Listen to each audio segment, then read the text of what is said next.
Hello student and welcome back team classes channel. Dear student, आज के इस video में मैं आपको बता देना चाहती हूँ कि पत्र लेखन के समय ध्यान देने योग्य कौन कौन सी बातें हैं। ठीक है, आपने पत्र लेखन तो लिखा होगा एग्जाम में, लेकिन जब आपको फुल मार्क्स नहीं मिलते होंगे या फिर अच्छे मार्क्स नहीं आते होंगे तो आप सोचते होंगे कि मैंने पूरा अच्छे से लिखा था और मुझे अच्छे मार्क्स नहीं मिले। तो मैं आपको बता दूंगी कि आज पत्र लेखन के समय हमें कौन कौन सी बातें जो है वो ध्यान देनी चाहिए और कौन कौन सी गलतियां नहीं करनी चाहिए, उससे हमारे मार्क्स कट सकते हैं। ठीक है, गलतियां बहुत ही ज़्यादा इंपॉर्टेंट है सुधारने की, कि गलतियां नहीं करना है पत्र लेखन लिखते समय, कौन कौन सी ऐसी गलतियां हैं। ठीक है, तो चलिए वीडियो को स्टार्ट करते हैं। सबसे फर्स्ट मैं आपको बता दूं कि पत्र का जो विषय है वो स्पष्ट होना चाहिए। कहने का मतलब है कि पत्र आपको पता होना चाहिए कि किस विषय पर लिखना है। ठीक है, आपको एकदम स्पष्ट होना चाहिए कि मतलब बीमारी से रिलेटेड लिखना है या किस चीज से रिलेटेड लिखना है। ठीक है, ऋण से रिलेटेड लिखना है, मतलब किस टॉपिक से, किस विषय से संबंधित आपको लिखना है पत्र, ये आपको पहले ध्यान में रखना होगा। ठीक है, इसीलिए फर्स्ट है कि पत्र का विषय स्पष्ट होना चाहिए। सेकंड नंबर देखते हैं। सेकंड नंबर है कि पत्र में अनावश्यक बातों को सम्मिलित नहीं किया जाना चाहिए। इससे पत्र अपनी महत्ता खो देता है। जो पत्र में कहा गया है जिस चीज के बारे में, उसी चीज के बारे में आपको लिखना है, उसी चीज के बारे में उस पत्र में सम्मिलित करना है। ये नहीं कि आपसे कुछ और कहा गया है, आपसे बैंक के बारे में कह रहा है कि ऋण लेना है और आप किसी और चीज के बारे में लिख रहे हैं। ठीक है, तो वैसे नहीं करना है, उन बातों को नहीं लिखना है। और ठीक है, और इससे पत्र अपनी महत्ता खो देता है।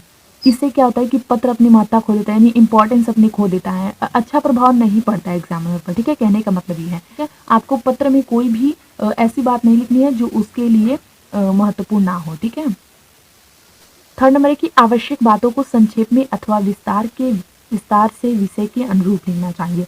इसमें कह रहा है कि आवश्यक बात हो उनको संक्षेप में अथवा विस्तार से विषय के अनुरूप ही लिखना चाहिए। ठीक है, ये नहीं कि खूब बढ़ा चढ़ा कर लिख दिया, एक ही बात को बार बार रिपीट नहीं करना चाहिए, घुमा फिरा कर नहीं कहना चाहिए। ठीक है, संक्षेप में लिखिए और अगर आपको और पता है तो विषय के अनुरूप विस्तार से लिख सकते हैं। ठीक है, फोर्थ नंबर की पत्र की भाषा का विशेष रूप से ध्यान रखा जाना चाहिए। जहां तक संभव हो सके पत्र की भाषा सरल तथा गंभीरता का भाव लिए हुए होनी चाहिए। ठीक है, यहाँ पर देखिए कह रहा है कि पत्र की भाषा का विशेष रूप से ध्यान रखा जाना चाहिए, क्योंकि आपका जो एग्जामिनर है वो आपका पत्र ही पढ़ता है। और जब आप लिखेंगे बोर्ड एग्जाम में पत्र, किसी भी चीज पर आएगा, किसी भी विषय से संबंधित, तो वो आपका पत्र पढ़ेगा और देखेगा कि हाँ इसकी भाषा कैसी है, समझ में आ रहा है कि नहीं आ रहा है। ठीक है, तो सरल भाषा होनी चाहिए और गंभीरता का भाव भी होना चाहिए। ठीक है, तो ये आपको ध्यान रखना है। ठीक है, पत्र लेखन में लेखन सुंदर एवं स्वच्छ होनी चाहिए। ये तो आपको पता ही है कि सुंदर सुंदर आपको राइटिंग से लिखना है, साथ ही भाषा में शुद्धता होनी चाहिए। ठीक है, शुद्धता भी होनी चाहिए। ओके, तो आपको ये ध्यान रखना है बातों का। पत्र को इस प्रकार समाप्त किया जाना चाहिए कि उसका संदेश अस्पष्ट हो, यानी पत्र को जब आप खत्म कर दें तो मानो ऐसा लगे ना जैसे हाँ पत्र खत्म हो गया है। ठीक है, अब आगे नहीं लिखना है, तो ऐसे आपको पत्र को समाप्त करना है। साथ ही दिनांक भी लिखनी चाहिए। दिनांक डेट बहुत ज़्यादा इंपॉर्टेंट है। और कई बार क्या होता है कि जो स्टूडेंट होते हैं वो इंग्लिश में डेट लिख देते हैं, ऐसा नहीं करना है, दिनांक लिखना है। ठीक है, दिनांक या तिथि आप लिख सकते हैं हिंदी में। ठीक है, डेट नहीं लिखना है आपको।